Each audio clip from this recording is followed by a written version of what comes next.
The new ladder season is here in StarCraft 2, and with that, a whole lot of new maps have been added to the map pool as well. Now, since those new maps will soon be the standard in tournaments too, I figured let's go ahead and have a look at a pro game that was recently played in the new multiplayer balance patch on one of the new maps.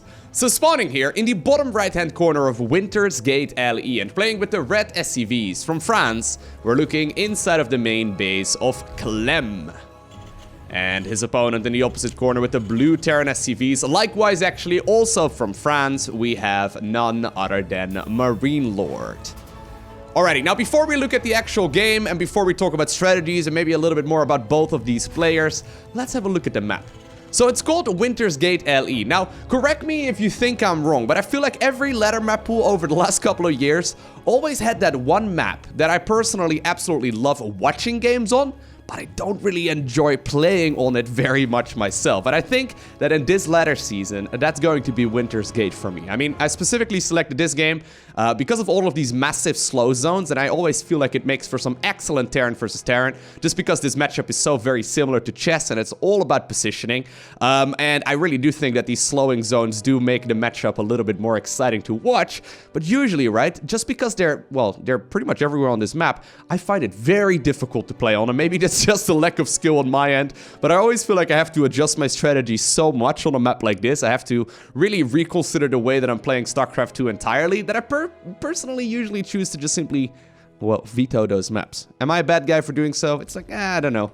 Don't know if I want to focus too much practice on one map and one strategy that will only work on that map and not on any of the other maps. I don't really know exactly if it's necessarily worth it for me to focus too much on that. But anyways, I'm curious to see how this game is going to play out. So we have the main base over here, the Natural over here, and then the third right over here. Now notice, the third base has this big slowing circle right in front of it. Meaning that if you manage to, well, I guess in Terran versus Terran, I haven't seen any TVTs yet on this map, but I can imagine if you get siege tanks in these locations, right? Good luck pushing into it. I don't think you can do so, right? If there's like 2 siege tanks set up over here, I mean, you can stim Marines through that slow zone all you want, but they're all gonna die. I guess it's all going to be about the air superiority, since siege tanks obviously can shoot away further than they can see. You're going to make sure that you're covering these grounds right over here as well, because obviously dropships are going to be very scary too, but there's big slowing bubbles right outside of the main bases as well. We'll see how this is going to play out. I'm really curious to see what it's going to be like, because I do think this is going to be a really exciting match, or rather a really exciting map for a lot of pro matches. Now, nice little bit of work right there with that SCV. Does mean right there that Reaper is gonna get the upper hand because, well, this bad boy over here took a couple of those hits. He dealt a little bit of damage as well, and that's gonna mean MarineLord is gonna be pretty safe here for the time being. A Hellion, though, this time moved across the map with that second Reaper that was created here by Clem. Don't think there's gonna be just enough yet, but the thing is, obviously, you can't really push up towards the high ground. So as long as MarineLord holds the higher ground, he's gonna be just fine. Now, as of me making this video, by the way, in case you're curious, MarineLord is on a league like rather, the rank 34 on the planet, and Clem is considered to be the rank 41 in the world. So both players obviously very, very solid when it comes to playing StarCraft 2. I know MarineLord actually took a couple of years off of pro gaming, and he decided to return, I think, like, I don't know, end of last year. I think a little bit before BlizzCon last year. It was big news. O-Gaming at the time picked him up as a pro gamer, and after, well, having some really good showings in the past, everyone's really excited to see that once again he decided to try his hand at pro gaming. Regardless though, let's see how good he is right now. I'm not entirely sure, to be honest. I don't watch too many of his games, so we'll figure it out together. Obviously Clem, I mean, you guys know I'm a big fan of Clem.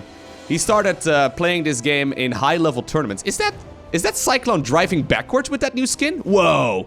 Look at that badass. He doesn't even need to look where he's going.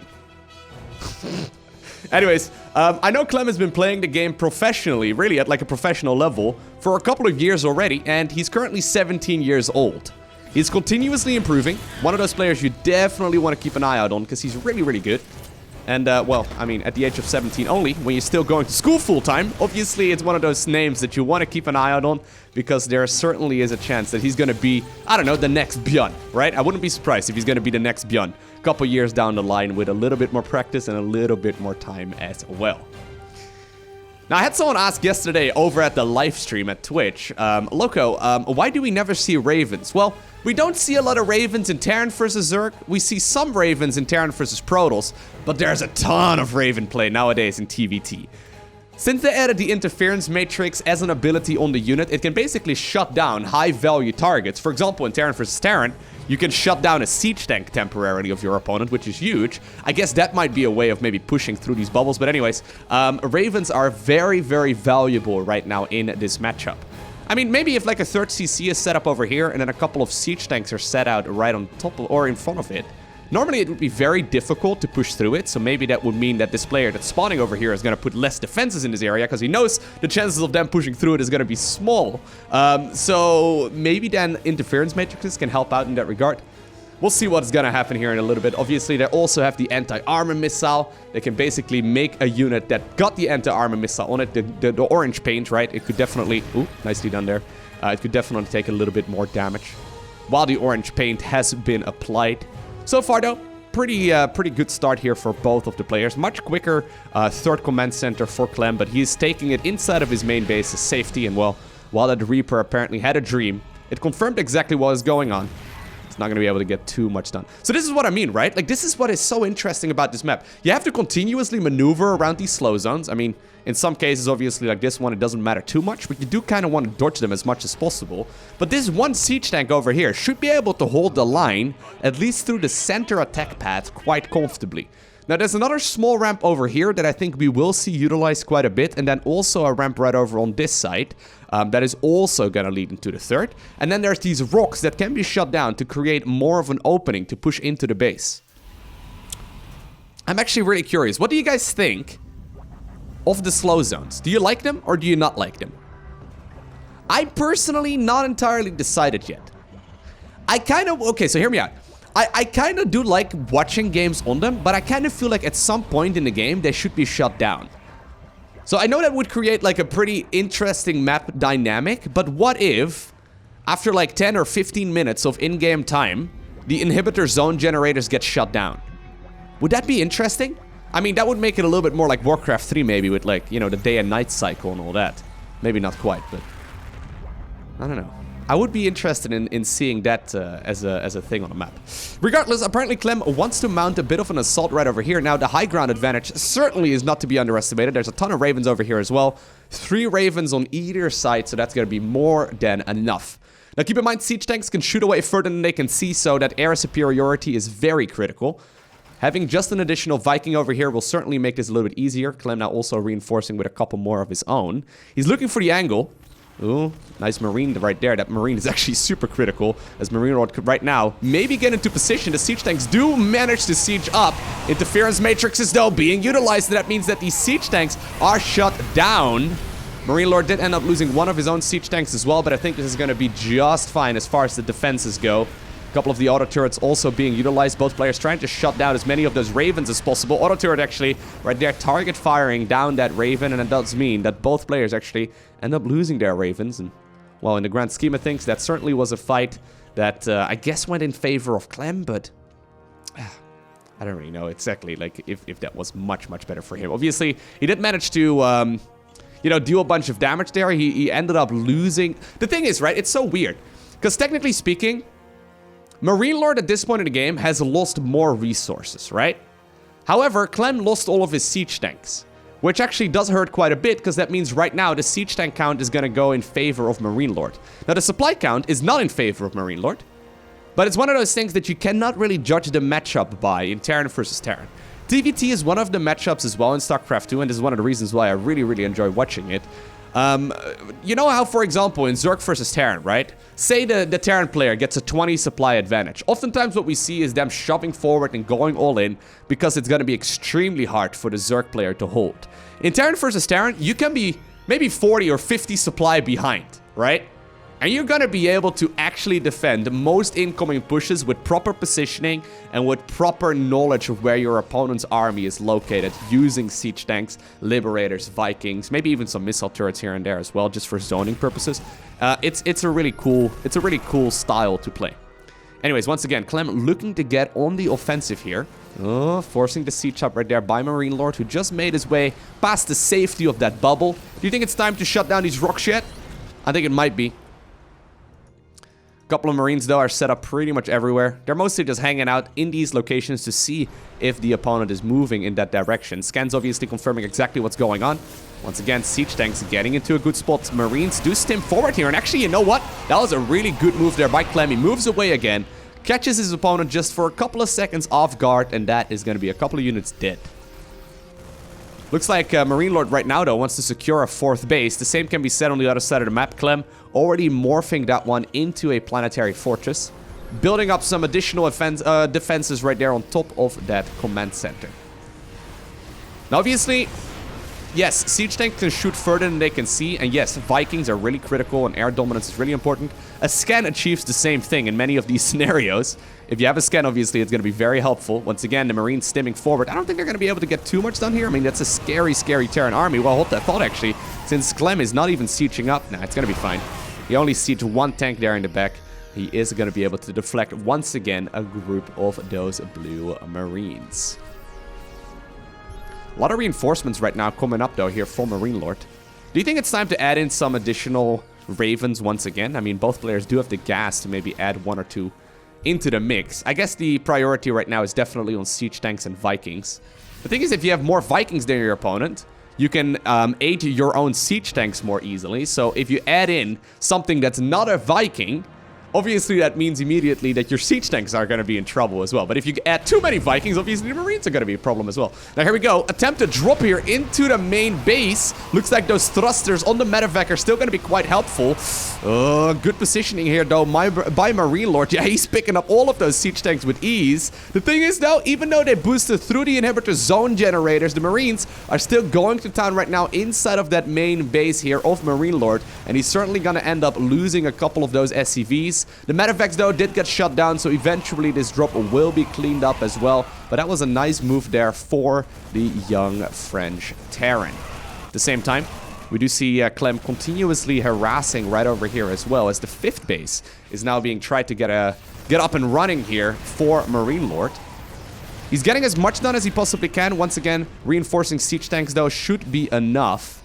There's going to be quite a few available here for MarineLord, so I think he should be able to deflect his army with ease. And I think maybe Clem overstayed his welcome as, well, he just simply moves forward.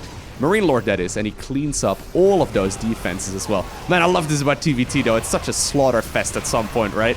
Both players trying to continuously outsmart each other. MarineLord right now sieging up 1 tank right there. 1 tank inside of the inhibitor zone. Just to be absolutely annoying. And while this siege tank over here bravely is shooting away at multiple tanks on the low ground, it's not going to be enough. 5th base gets acquired here for MarineLord, and that's absolutely critical. Now, 5th command center is going to finish up here in a little bit for Clem as well. Both players are getting their upgrades too. MarineLord currently about to finish 3-3, and actually, yeah, there's only +3 upgrades here coming up for Clem. That's actually a bit of a mistake. Should have definitely started up +3 armor at this point too, because these Marines are super critical. Once again, nice target firing right there. Siege tanks here in the back, though, providing so much value. 1 Liberator now joining in the fray as well, because Clem does have that air superiority, and that's going to likely force this blue Terran player to once again back off. Killing any medevacs, by the way, a big deal too. If you manage to snipe your opponent's medevacs, it all of a sudden becomes a much more complicated game to play. If we look right now at that Viking count, yeah, look at that. Clem having the air superiority, and that's going to help so much with fighting the battles. Because as soon as you have air superiority, you can start adding in Liberators and force your opponent to unsiege. Well, here we go.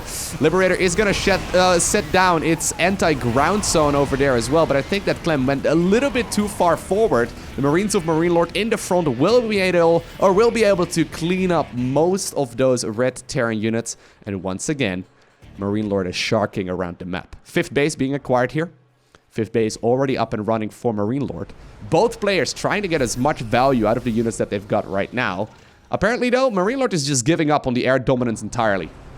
He's just going to try and see if he can brute force his way through with a superior amount of units. I would love to see, yeah, those Liberators, man. Those Liberators are such keys here. Slowly sieging up. Clem is certainly going to lose this planetary fortress over here. Siege tanks, obviously. always a nuisance when it comes to that. But look, now that he's got the air superiority, he can force the unsiege, and as soon as that happens, the Marines stim forward. They're trying to see if they can get something done here. Target firing down the siege tanks. The boys come from the left-hand side as well, trying to soak some of those shots off the tanks. Is there going to be enough right now, though, for Clem? I think there will be, since the Vikings can now land.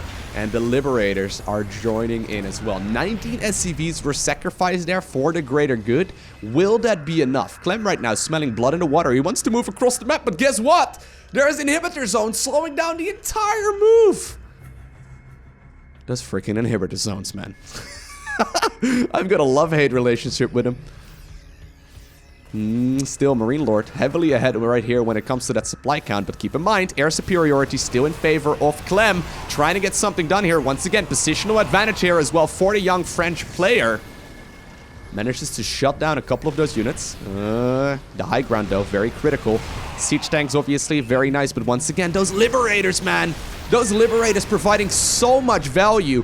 The player with air superiority is usually the one that gets the superior fights. Obviously, you don't want to get carried away building too many Vikings and too many Liberators. But you can see right now Clem is forcing his opponent closer and closer towards the safety of the planetary. And I say safety of the planetary. In most circumstances, that's the case. But siege tanks, obviously, very good at outranging that. As soon as that tank sieges, Liberators go on top of it. As soon as those Marines pull back, the siege tanks move forward. Couple of Marines right now, stimming on the right-hand side as well. Clem, he was behind in army supply for quite some time. Certainly not in a great spot here, economically speaking, either. But he's going to be able to kill that planetary here, it looks like, on the top section of the map. MarineLord, once again, forced to push his siege tanks back. And this is so painful, right? I mean, he's trying to add in a couple of Vikings, but there's just simply more air units here for Clem. That means that the siege tanks and the Vikings are just worth their weight in gold because they protect those Liberators as well. And as soon as the Liberators force the unsiege, there we go, they're inching forward. As soon as they force the unsiege, the tanks and the Marines of Clem can move forward. Now, apparently, MarineLord wants to stim forward right now. I don't know if you want to funnel them straight into the siege tank meat grinder as all of those Marines get shut down. Planetary Fortress here was killed as well. Vikings right now joining the fray. They're going to see if they can pick up whatever air unit remains. MarineLord is going to lose that Raven here as well, and he is in a lot of trouble. Marines right now, stimming forward to a newly acquired base on the left-hand side of the map, but Clem, indeed, is the one who obtains the victory. Now, I know that some people might look at this, right? If I go and return to game real quick and I back up 10 seconds... didn't he preemptively GG? Well, let's wait for just 1 second, right? Let's observe this. So basically, he leaves the game when this Raven dies, right? So all of the air units once again get killed. Okay, let's go to this position in the game. The thing is, yeah, he does still have a lot of mining bases, and yeah, this is maybe a little bit preemptive. This base over here gets found, so that one will certainly not mine. And getting the air dominance back when you don't have it is very difficult. You're gonna have to get a lucky play with Marines underneath your opponent's Vikings to try and pick them all off one by one, and then start producing your own Vikings again if you want to try and get into that position. It's very difficult to grab the advantage for the air dominance back. And in this case, I mean, he just ended up losing all of those Marines. How many ended up going down? Yeah, MarineLord went for 250 plus. 251 Marines ended up dying for him. And that's just too many, right? He just lost a big clump of them as well. He lost all of his air units too. And he can smell what's going to happen. He knows that, well, the siege tanks right over here are going to move forward every single time the Liberators force the unsiege. This base over here would not go up. Main, natural, and then the third, I guess, are not going to mine anymore either. So he knew that this game was pretty much as good as over. I do think that it probably was a little bit early and he could have probably continued fighting for just a little while. But Terran versus Terran is an extremely complicated matchup to play properly. And he wasn't feeling it anymore. I mean, I can't blame him. It's a difficult situation to be in. Really enjoy playing and watching this, or I really enjoy watching this matchup, rather. Once again, not necessarily the biggest fan of playing it because it feels like a science, right? It feels like you have to execute everything so well because one mistake can be absolutely game-ending. But let me know down below what you think of these inhibitor zones. Love them or hate them? I'm not sure. I wish there was maybe a way to kill them, or maybe they would shut down after like 10-15 minutes in the game. I think that would be pretty cool. Anyways, for now, I want to thank you very much so for watching. Have an amazing day. Do not forget to smile, alright? If you're new here, hit that subscribe button, maybe even a little bell icon so you get notified as soon as future videos go up. And of course, a special shout out to the Patreon supporters. Thank you very much for your generosity. I just uploaded a new video, a new Patreon exclusive video to my Patreon page on how I record my YouTube video. So if you're interested in that, have a look at my Patreon page. But I hope to see you here once again in the next one.